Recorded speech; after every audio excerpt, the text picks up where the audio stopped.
icatumye dusohora urwandiko ku bijanye n'ibiganiro kwari ugushima, kwari ugushigikira ibi bikorwa, kwari ugushigikira akakigoro kuko impunzi ziri mu karere zisanzwe zifise ibibazo bitandukanye cane cane bijanye n'ihohoterwa nuko ibihugu barimwo usanga bidakurikiza amategeko. Twarashimye rero niba biriko birirwa harimwo ibijanye n'uburyo impunzi zakigwa zigahabwa ubuhungiro kugira kumbure barwanye ibijanye n'isubizwa mu gihugu c'impunzi ziba zahunze. Rero twagiye turabona ko na recommandation bashize habona nayo nyene tubona ni meza kuko yavuga ahanini ku bijanye n'uburenganzira bw'impunzi n'ico impunzi igomba kwemererwa gufashwa, ikindi kandi n'uburyo ibihugu byo mu karere bitegezwa kubahiriza ingingo zose zisanzwe ziri mu masezerano biba byarasinye.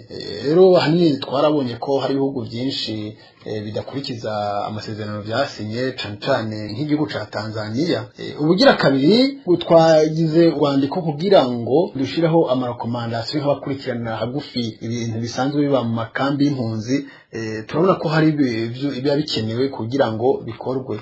Ahanini rero twasavye abari muri iyo nama ko hoba gukurikirana neza ivyo bihugu ko by'ukuri bishira mu ngiro ingingo zose zigize amasezerano biba byarasinye. Ikindi naco twasavye ko abarundi bafatiwe mu gihugu ca Tanzania impunzi uyu munsi zifungiwe mu Burundi zatanzwe n'igipolisi ca Tanzania bakazihereza abajejwe iperereza ry'u Burundi ko borekurwa, ko ivyo bihugu byosaba ko abo bantu bashobora kurekurwa. Ikindi naco twasavye ko haba kwimurwa kw'impunzi zisanzwe ziba ziri mu turere haba hari umutekano muke. Twatanze akarorero ku mpunzi zisanzwe mu makambi y'Urusenda na Murongwe muri Repubulika Iharanira Demokarasi ya Kongo.